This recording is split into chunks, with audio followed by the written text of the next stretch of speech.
영상을 시청 및 청취해주시는 모든 분들 안녕하십니까? 오늘은요, 여기 보이시는 것처럼 그레이 신드롬이라는 소설을 읽고 나서 대강의 줄거리와 느끼고 생각해 본 점들을 나눠보도록 하겠습니다. 우선 이 책의 저자는요, 밑에 오른쪽 하단에 보시면은 권영원, 네, 권유원이라고 나오죠. 예, 권영원 사모님입니다.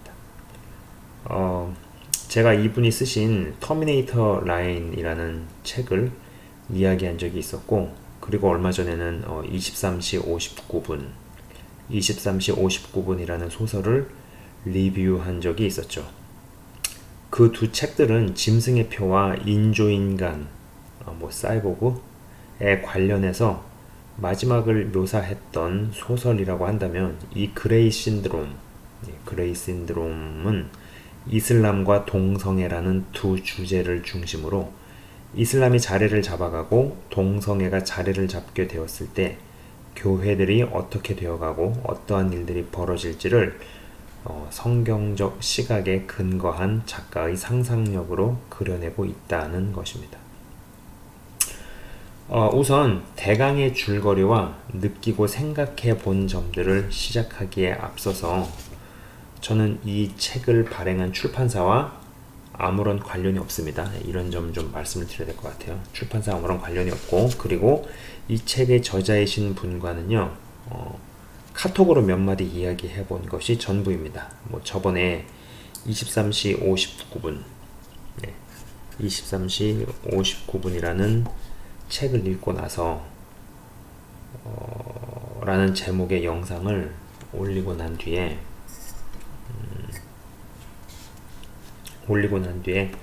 어떤 댓글이 달린 적이 있었습니다. 이 책의 저자인 권영원 사모에 대한 제보를 하고 싶네, 어쩌네 하는 내용이었는데, 제가 댓글을 차단시킨 적이 있죠. 카톡으로 몇 마디 이야기해 본 것으로 어떠한 사람이 어떠하다라고 단정 지을 생각이 없으며, 그리고 한쪽의 일방적인 이야기만을 듣고서 누구를 판단하고 싶은 생각이 없었기 때문입니다. 그건 지금도 그렇습니다. 그리고 책 내용의 어떠함을 반드시 작가의 어떠함과 관련해서 생각하지 않을 수 있었으면 좋겠다라는 것이죠. 책 내용과 내용이 작가는 어떠한 사람이다, 이렇게 연결지어서 생각하지 않을 수 있었으면 좋겠다라는 것입니다. 자, 그러면은 제가 시작을 하도록 하겠습니다. 일단 대강의 줄거리에 대해서 말씀을 드리도록 하겠습니다.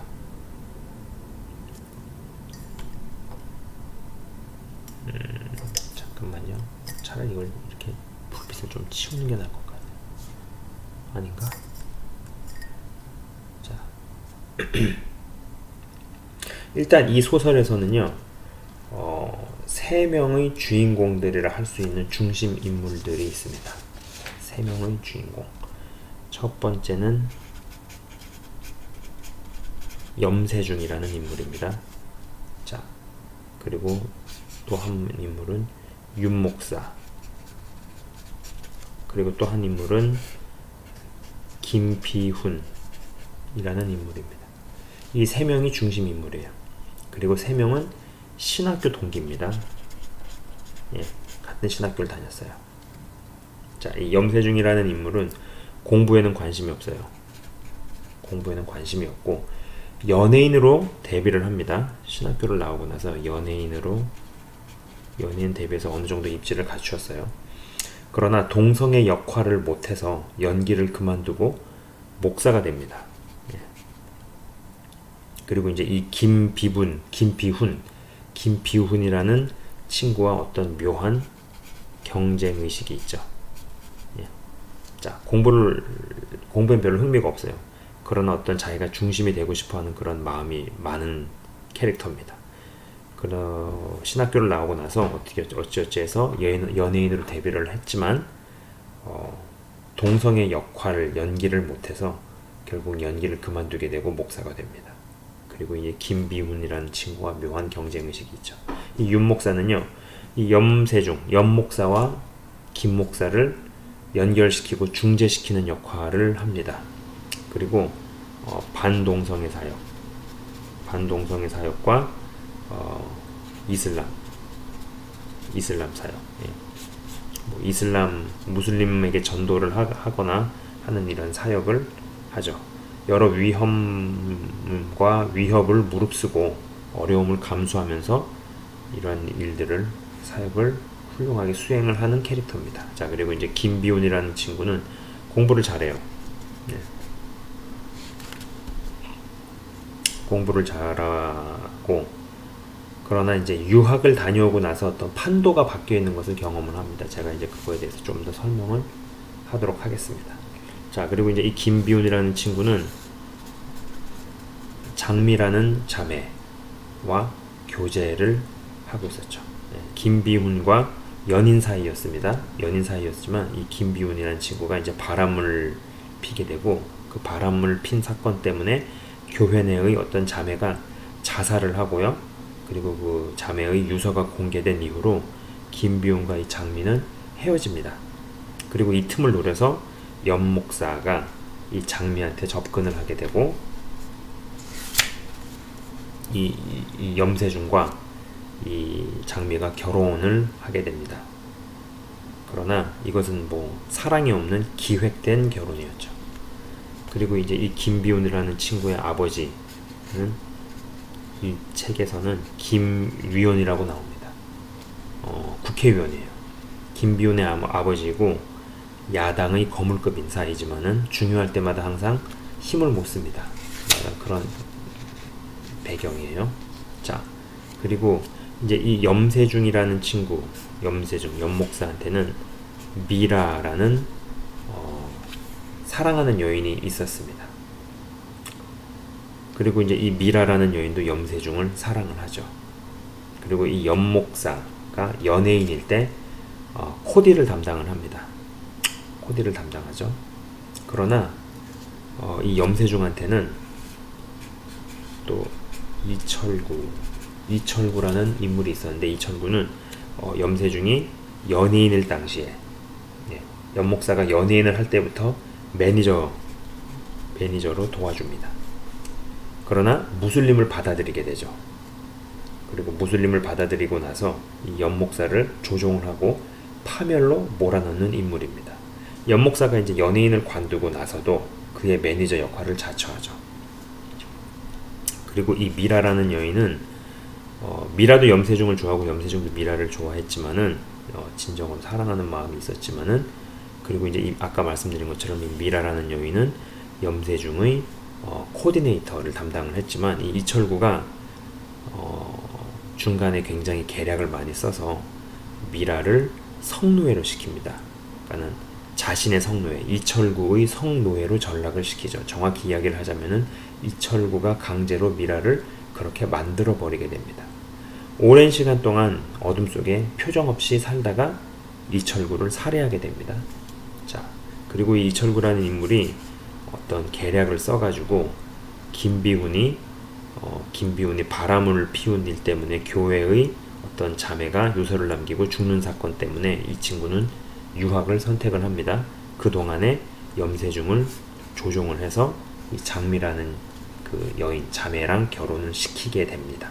그리고 이 장미의 아버지는 등장인물이 유장로인데 대형 교회인 한세상 교회의 막강한 실세 장로죠. 굉장히 돈이 많고 부유한 사람입니다. 염세중과 자신의 딸 장미를 결혼시키고 이 염목사를 통해서 자신의 입김을 다지고자 했던, 지극히 이제 권력지향적이고 정치지향적인 인물이었습니다. 소설의 초반부에는요.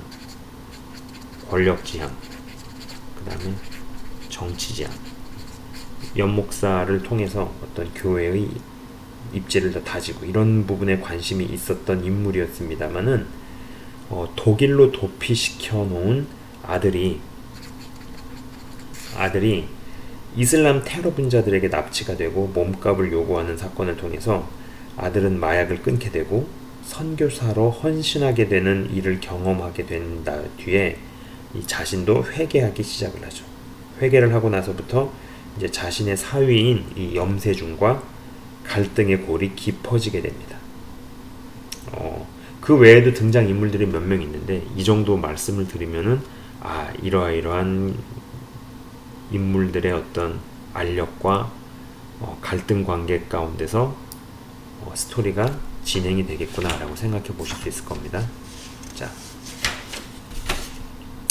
무슬림이 상당히 자리를 잡고 득세하는 상황에서 어떤 백화점에서요 촬영을 하던 연예인 염세중은 동성 애인과의 사랑을 묘사하는 연기가 제대로 풀리지 않아서 감독에게 욕을 바가지로 먹고 갈굼을 당하다가 백화점에서 쫓겨납니다. 그가 백화점에서 현장 로케이션으로 찍고 있었는데 그 자리에서 촬영 현장에서 쫓겨나게 되죠. 굉장히 수치를 당하고 수모를 당합니다.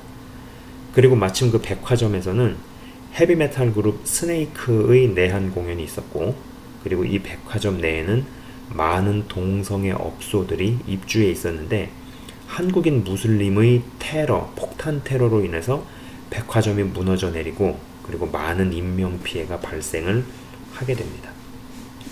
연기를 못해서 백화점에서 쫓겨나는 바람에 목숨을 건진 이 염세중은 내가 이 길을 가는 게 아니구나, 이 길은 나의 갈 길이 아니구나 라는 생각에 마침 어머니가 이전에 하셨던 이야기를 기억을 하고 교회의 목사가 되기로 합니다. 이때까지만 하더라도 이 염세중이라는 인물, 염목사는요 신앙을 지키려 했다는 것이죠. 이슬람이 자리를 잡으면서 여러 군데에서 테러들이 많았고, 특히 교회들에게서 벌어지는 폭탄 테러들로 인해 기독교와 이슬람의 갈등이 점점 심해지는 가운데 갈등과 분쟁을 해소하자는 명목 아래 사우디아라비아에서 리더스타라는 단체를 조직을 하고요. 그리고 여기에 뽑힌 사람들에게 후하게 재정 지원을 해주고 여러 특전을 부여하면서 이슬람과 기독교 사이의 관계와 갈등을 중재시키는 역할로 쓰겠다는 공고가 붙습니다. 그러나 이러한 단체의 숨은 속셈은 기독교와 교회를 이슬람과 모스크로 바꿔버리려는 계략과 공작이었죠. 이 말씀드린 이 세 명의 중심 인물 중에 이 염목사와 그 다음에 김목사 둘 다 리더스타에 뽑히게 됩니다. 이 김비훈이라는 인물의 바람으로 인해 한 자매가 자살해 죽은 사건 때문에 이 한세상 교회의 돈이 많고 유력한 유장로의 딸 장미는 상심을 하게 되고요. 그리고 이 틈을 타서 매니저인 철구의 계략에 따라 장미에게 접근, 정략적 결혼에 성공을 하고 유장로의 지원하에 연목사는요 한세상 교회에서 승승장구하게 됩니다. 그죠? 그러니까 다 같은 교회 교인인 거예요. 한세상, 참 교회 이름도 참 한세상 교회. 이 책에서는 그렇게 교회 이름이 나옵니다. 한편 외국에서 이 소식을 접한 이 김비훈 목사는요 이를 바득바득 갈면서 분해하고 그러한 모습을 지켜봐주는 한 여인과 마음에도 없는 결혼을 하게 되고요. 한국으로 돌아와 한세상 교회 근처에서 반세교회를 시작을 합니다. 그러니까 이 염세중은 염목사는 한세상 교회 담임 목사가 되는 거죠. 네. 돈 많은 유장로의 전폭적인 지원하에 그렇습니다. 소설 초반부는 그렇습니다. 그리고 이 김비훈이라는 인물은 아까 말씀드린 대로 반세교회를 시작을 하게 되죠. 치고 올라오는 이 반세교회 그리고 대형교회를 짓기 시작한다는 소식에, 그러니까 이 김비훈 목사도 반세교회를 시작하면서 이제 대형교회를 짓기 시작하는 거야. 그 소식이 들려오니까 이제 염 목사는 긴장을 하던 차에 김 목사의 아버지인 이 김의원이 이슬람의 시아파에 의해 납치가 돼서 잔인하게 살해당하는 일이 발생을 합니다. 여러분 참고로 저도 아주 오래전 방송에서 말씀을 드린 적이 있지만은 이 이슬람은요 딱 큰 메인스트림이 두 개가 있죠. 하나가 수니파, 그 다음에 또 하나가 시아파. 예. 이 두 개의 큰 흐름이 있습니다. 그리고 자기들끼리도 서로 치열하게 싸우죠. 자, 이 리더스타는요, 이 순위파를 위해서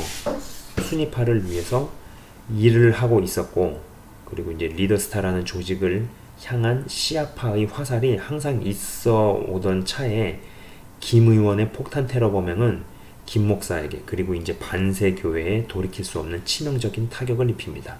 정치권이 종교계를 이용해서 차기 대권도 움직이려는 큰 판에서 김 의원은 죽게 되고, 그리고 이 김 목사는 불법 정치 자금 관련해서 검찰의 수사를 받고, 반대로 많은 정치인들은 더욱 연 목사의 한세상교회로 몰리게 되고요. 한세상교회의 이미지는 더 좋아져 가지만 빈번한 테러 사건으로 기독교인들이 이슬람으로 개종하는 일이 잦아지게 되고, 대형교회 건축 자금이 정치 자금인 것으로 드러나게 되어서 김 목사는 후회 가운데 몰락하게 됩니다. 이때 교단에 의해 동성애를 반대한다는 이유로 결국 교회 건물을 교단에 반납하고 쫓겨나온 윤 목사에게 후회하는 감정을 토로하게 되고요. 윤 목사는 연 목사에게 김 목사를 좀 도와주라고 부탁을 해서 마음이 잠깐 동했지만은 바쁜 일정 가운데 묻히게 되고, 고강도 검찰 수사와 압수수색 수사, 그리고 비밀리에 배달된 녹취 파일의 공개로 빠져나갈 방도가 더 이상 없다고 생각한 이 김비훈 목사는 운전하던 차를 강물로 달려서 그냥 추락해서 익사하고 맙니다. 자살을 선택을 한 거죠. 그리고 이제 처음부터 이 정략 결혼이었던 이 연목사와 이 장미의 사이는 멀어질 대로 멀어지게 되고요. 처음에는 유장로가 연목사를 자신의 목적과 의도로 움직이다가 독일에 가 있는 아들의 납치 사건 이후로 회개하기 시작한 유장로는 사위인 연목사와 사사건건 부딪히던 중에 점차 세력과 명성과 힘을 확보한 연목사에 의해서 교회에서 이제 재정비리 명목을 뒤집어 써서 나가게 되죠. 이때는 많은 교회들이 모스크로 바뀌는 일들이 빈번했고, 많은 교회들이 자금난에 시달렸는데, 정신을 차린 유장로가 자신의 돈을 풀어서 힘없는 교회들을 돕고 있었습니다. 한편 차별금지법이 이제 통과가 되면서 별별 일들이 벌어지는데, 한세상교회 화장실에서 동성애자들이 성관계를 하다가 적발되는 바람에 문짝에 밑단을 다 자르는 작업이 시행이 되죠. 이슬람도 받아들이고 동성애도 옹호하면서 이 한세상교회는 말이 교회이지 더 이상 교회가 아닌, 건물은 화려하지만 예수님이 절대 거하실 수 없는 곳이 되던 차에 인신공양을 기획을 하게 되고, 어린아이 5명이, 그것도 연목사와 관련 있는 아이들이 납치가 되어서 실제로 칼을 찌르고 피를 받아서 의식을 거행하려는 순간 휴거가 일어나고, 휴거 이후에 정신을 제대로 차린 사람들이 휴거된 윤 목사와 교제권이 있었던 서 목사의 리더십 가운데 유장로가 오래전에 마련한 비밀 벙커로 이동을 하게 됩니다. 제가 이제 대강의 스토리를 여기까지 이야기를 해보았습니다. 그리고 제가 지금 이거를 읽어드리면서 퍼뜩 떠오른 대목인데, 휴거가 일어나고 나가지고 많은 성도들이 분노에 차가지고 한세상교회로 찾아오죠. 왜 이러한 것에 대해서 강단에서 설교를 하지 않았고 가르치고 대비시키지 않았는가라는 분노 때문에 교회로 몰려오는 장면이 나왔습니다. 지금 원고를 읽던 중에 좀 작성하지 않은 부분이 생각이 나서 지금 말씀을 드려봤네요. 이후의 이야기가 더 있지만은요, 여기까지만 말씀드려도 될 것 같습니다. 이후의 스토리는 마지막 때와 휴거를 소재로 쓴 소설의 내용이나 흐름과 비슷한 양상을 보입니다. 순수하게 신앙 지키려는 휴거 이후에 정신 차린 혹은 정신 차리려는 사람들이 잡으러 다니는 사람들을 피해 다니고 도망 다니고, 그러다가 잡혀서 잔인하게 죽음을 당하고, 그러한 가운데 실제로 예수님을 목격해서 십자가, 휴거, 재림등의 어떤 그러한 것들이 다 한순간에 다 믿어져서 죽음을 감당하고, 긴박하고 급박하니까, 상황이 긴박하고 급박하니까 또 긴박하고 급박한 성령의 역사가 많이 묘사가 되지요. 이 책을 읽으면서 저는 만약에 지금보다 더 이슬람이 한 지역과 나라에 자리를 잡으면 어떤 일들이 일어날까와 그 주제, 1번, 이슬람이 더 견고하게 자리를 잡게 될 때 어떤 일이 일어날까, 그리고 그것과 두 번째는 차별금지법. 차별금지법을 확실히 자리를 잡으면 어떻게 될까를 진지하게 생각해 보았습니다. 제 채널에서도 오래전에 책 리뷰를 올렸지만 이미 무슬림이 견고하게 자리를 잡은 유럽의 여러 나라들에게서 어떠한 비극이 실제로 벌어지고 있는지를 이야기한 적이 있죠. 일단 무슬림은 선교 전략의 하나로서 인권에 호소하는 난민 전략을 써먹습니다. 국내로 유입이 되어서 들어오면 현지법을 따르지 않고 샤리아법을 집행하죠. 여성의 인권은 처참하게 무너집니다. 이러한 식으로 유럽의 국가들이 어떻게 되었는지는 아는 사람들은 다 알고 있는데 정작 공영방송에서는 제대로 보도를 안 합니다. 여기에 테러는 어떤가요? 중요한 것은 무슬림들이 한국에 자리를 잡으면 유사한 일들은 분명히 벌어질 것이고, 사실 다른 나라에 비해 인구 밀도가 높은 한국은 이슬람, 무슬림에 의한 테러라도 발생하면 그 피해가 훨씬 막대할 것이라는 겁니다. 교회가 모스크로 바뀌는 게 남일이 아니죠. 우한 폐렴 이후로 지금 세상이 바뀌고 있습니다. 사람들이 모여서 이루어지는 여러 활동들, 경제 활동이나 비즈니스들, 이를테면 극장이라든지 스포츠 경기, 찜질방, 놀이동산, 식당, 공연 등등의 어떤 그런 비즈니스가 근본적인 개념들이 바뀌고 있고, 교육과 예배도 그 본질을 다시 정의 내려야 할 만큼 바뀌고 있습니다. 사회적 거리두기가 모든 국가들에 자리 잡혀가는 것 같습니다. 이것을 빌미로 현재 지금 원고를 작성하고 있는 이 시점에 그러니까는 지금 이제 방송을 지금 찍는 시점이죠. 근데 제가 원고를 쓰고 있을 당시에 카톡을 잠깐 봤었는데 대한민국 정부에서 교회의 공예배 빼고는 모든 교회 행사들, 이를테면 수련회라든지 구역 모임 등등을 법으로 막으려 하고, 그것을 위반할 시에는 벌금 300만 원을 때리겠다, 벌금 300만 원을 집행할 수 있는 어떤 법을 제정하려고 한다는 어떤 그런 카톡을 엊그제 본 것 같아요. 엊그제 봤었습니다, 제가. 코비드 19, 그러니까 우한 폐렴 하나 가지고도 이런데 이슬람의 차별금지법까지 통과라도 된다면 한국은 어떤 모습이 될까요? 우한 폐렴이라는 괴질로 인해서 벌써 교회들에게도 큰 타격이 갔습니다. 분명 이전처럼 성도들이 교회 건물에 모여서 예배를 드리고 하는 것은 이전의 상황 같진 않죠. 그렇게 하는 것이 여러 제약이 따르게 되었죠. 그죠? 그리고 그걸 빌미 삼아서 정권이라든지 정부도 여러 공격을 하고 있는 것을 우리가 보고 있습니다. 근데 이제 저는 이게 어떤 하나님께서 주시는 분명한 가르침이라고도 생각을 한다라는 것이죠. 예수를 버리고 건물을 잡을지, 아니면 건물을 버리고 예수를 잡을지 말이죠. 아직도 교회 건축에 목숨을 걸고 인생을 바치려는 사역자가 있다면 이건 정말 노답이라는 생각입니다. 이 소설에서도 이슬람에 의해 자행되는 폭탄 테러로 인해 교회에서 사건 사고가 벌어지고, 또 이것으로 인해 기독교에서 무슬림으로 개종하는 장면도 묘사가 됩니다. 그래도 우한 폐렴은 걸린다고 다 죽는 건 아니건만 폭탄 테러는 당하게 되면은 반드시 크게 다치거나 아니면 죽는다고 봐야 하죠. 분명 시대는 기독교에 대해서 더 센 압박의 형태로 이동해 갈 겁니다. 정말로 예수님을 나의 구주, 나의 구세주, 나의 주인으로 따르고자 하는 자들에게는 시대는 분명 더 센 압박의 형태로 이동해 갈 거라는 것입니다. 그리고 대강의 줄거리에서는 제가 언급을 하지 않았지만, 연목사가 사는 부근에서 인기 남자 배우가 자신의 매니저에 의해서 입양된 어린 딸과 살해되는 사건이 묘사가 됩니다.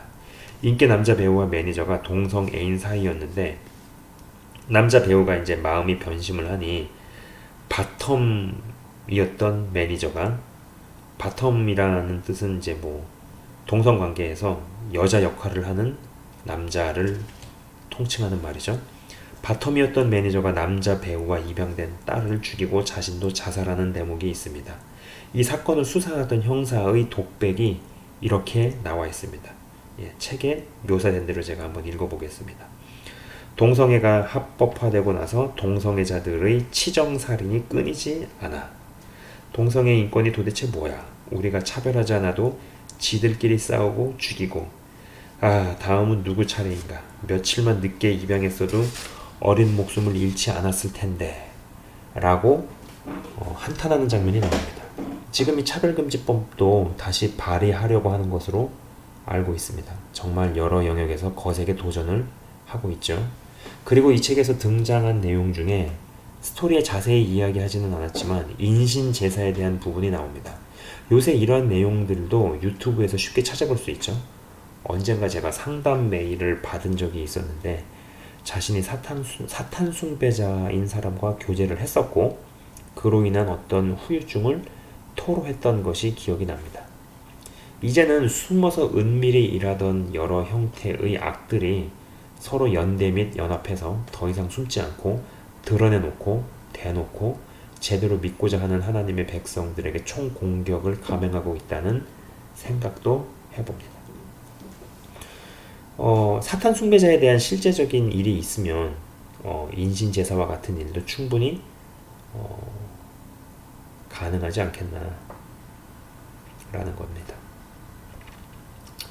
그러나 이제 여러분, 이러한 것들을 보면 볼수록 그분의 다시 오심과 말씀 성취가 더 급속도로 이루어지고 있기에 일어나는 것이라는 것을 잊으면 안 되죠. 그렇죠. 제가 항상 강조해 오던 것입니다. 앞으로도 종종 계속 이 얘기를 하게 될 겁니다. 주님 재림의 모든 간접 조건들은 하나의 직접 조건, 즉 모든 민족에 이르러 땅끝까지 복음을 전하고 내 증인이 되라. 복음의 전파, 세계 복음화라는 하나의 명제가 이루어지는 것에 맞물려 돌아간다라는 것입니다. 부디 하나님의 큰 그림에 맞물려 돌아가시는 한 분 한 분의 인생 및 가정 되시기를 주의 이름으로 축원드립니다. 자, 오늘 이 시간에는요, 그레이 신드롬, 그레이 신드롬. 자, 그리고 동성애와 이슬람이 자리를 잡게 되었을 때 성경적 시각에서 어떠한 일들이 현실로 벌어지게 될 것인가를 소설적 상상력을 가미해서 쓴 이 소설, 작가적인 상상력을 가미해서 쓴 소설에 대해서 대강의 줄거리와 그리고 제가 생각해 본 점들을 잠깐 나누어 보았습니다. 지금까지 시청 및 청취해 주셔서 대단히 감사합니다.